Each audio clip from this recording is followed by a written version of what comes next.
Hello everybody, welcome to the Miss Kes wig class. Today we're making a Faux Loc wig.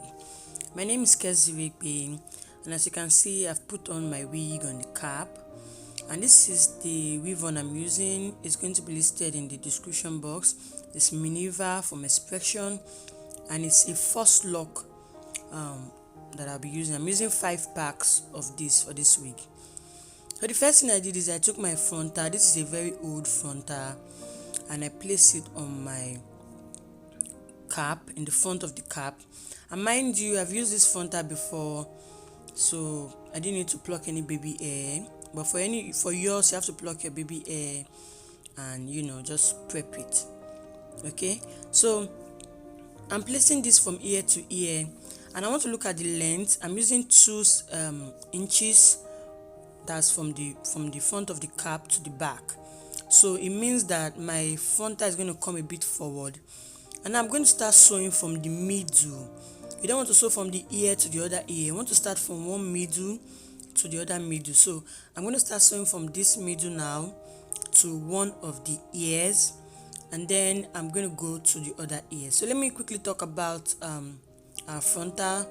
You don't really need to do much. All you have to do is just bring out some baby hairs that you want, and you can apply bleach to the base of the frontal if you like or not.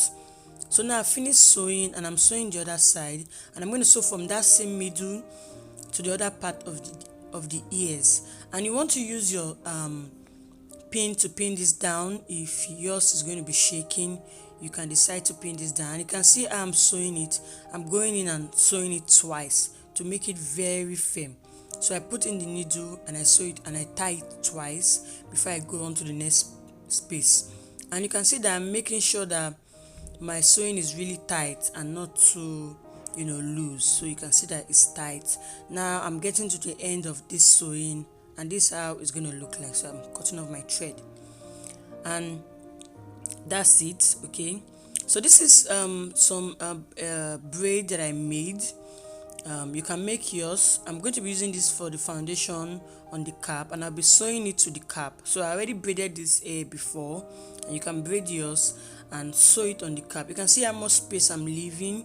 You don't want the braids to be too tight, so I'm sewing it to the cap. This is where I'm going to be fixing my locks into. So I'm going to start sewing it. I'm going to sew like 3 steps at the base, and I'll start sewing it round, as you can see. And you want to make sure the braids are really strong on the wig cap. You don't want them loosely. Okay, so it means you have to sew it really well into the cap. So you can see that I left so much space because this is going to give your cap the kind of weight you need, because you don't want something that after making the first lock is going to be dragging downwards. That's why I'm sewing this. And at the end, I'm just going to bond that with some lighter. Okay, now I'm turning the cap upside down, and when I turn this upside down, you're going to see the cap in front that is on top of the frontal. And I want to show you how much space I left. I didn't fix the frontal from the beginning of the cap. I made sure I push the frontal forward because I want it to be able to size my head. You don't want to sew the frontal directly on the cap. You can see that I moved it forward, and it's more forward than the cap, if you get what I mean. So I'm going to cut that side out, and then I'll turn this back over again. So now what I'm going to be doing now is I'm going to start braiding the frontal, and I'm just cutting it in like a square mode, or you can go triangular, anyhow you want it. And I'm just going to cut this and braid it out.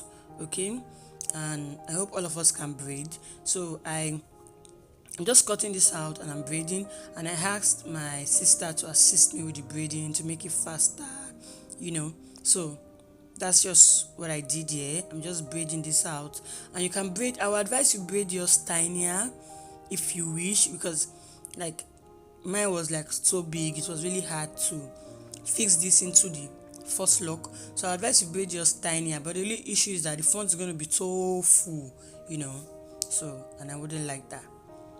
So I'm done braiding my hair now, and the next thing I wanted to show you guys is how to install the Faux Loc to the back of the wig. It's really easy.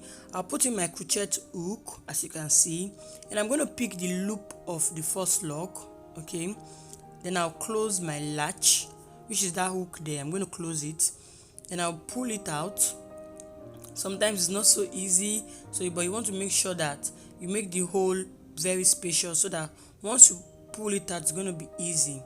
Okay, so you can see that I'm dragging the hair so that the hole is going to come out of the hole easily. So now once I do this, I'm going to take the tail of the first lock and I'm going to put it inside that loop, and I'll drag it and make sure it's firm on the cap. Now the reason we did a base for this wig is because we don't want to use so much first lock. When you're not using a base, it becomes so hard, and you're going to you'll be using about 8 packs, but with the braid it gives it a kind of like volume. It gives it a kind of firm hold on your head. So all the crochet wigs we are making, we used a braid base for it. So I did the same thing now. I put the crochet hook to the latch, to the loop rather, pulled it out. Okay, then put the tail of the first lock into that loop and pulled it out so that it will be firm on the cap. So I'm going to do everything at the back now, and once I'm done, you're going to see it that it's completely done, and you can see that it's full.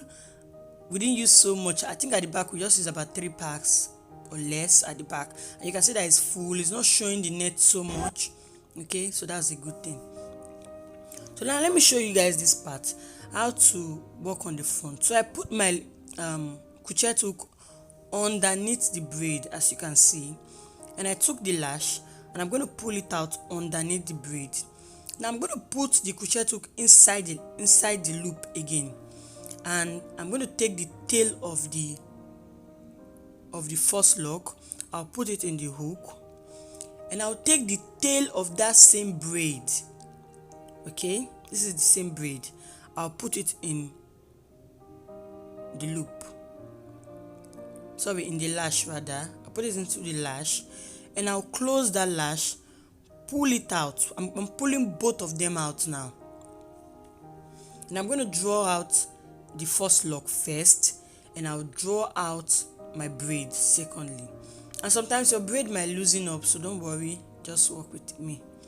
Now I'm putting my crochet hook inside the first lock, and I'm going to pick the braid. Make sure you pick the braid at the tip, and I'm going to draw it out. Okay, and make sure that none of the hairs are showing. Now I'll do the same thing again. I'll put the first lock, I'll go a little bit downwards, put the first lock inside. What am I saying? Put the crochet hook into the first lock, pick the braid again, then draw it out. Okay, and if you are doing this, you want to make sure that none of the braid is showing outside the first lock. Okay, I'll do the same thing again. I'll go a little bit downwards, put my crochet hook into the first lock. Trust me, this can be really tight because the first lock we're using is really tightened, and you can see that it has this really small mouth. Okay, so as you go downwards, you find out that the first lock becomes really tight. Okay, but we can do this, so it just takes patience, and I'm going to keep doing this until I get to the end. But towards the end, you discover that this particular crochet hook might not be able to enter through the first lock anymore, because it's going to get thinner and thinner at the bottom. So I'm going to be using a smaller crochet hook, which I'll be showing you guys very soon. Okay, so I'm just still doing the same thing, and you don't want to rush with it. You just want to be patient with this, because if you rush, you're going to spoil the hair. And as time goes on, you discover that your hair begins to look really rough. You just want to take like a lighter and just burn out the part that are coming out. So I'm using a smaller crochet hook, as you can see, and this one can really like go in through the first lock because it's getting thinner at the bottom, if you notice that. So that's why I'm using a smaller crochet hook. And also you can go for smaller frontal, a frontal with shorter inches, like maybe 8 inches frontal. I would advise that for you guys. So I'm done making this hair, I'm done doing everything, and now I'm just going to like start trimming out the hairs that came out, or you can just burn them out. And I made this rings for the hair to give it like this bohemian look, and that's what I'm using. I'm just putting it through. You can get it in the market, or you can make it yourself. Anyone. You can see that our wig has volume. It's really firm.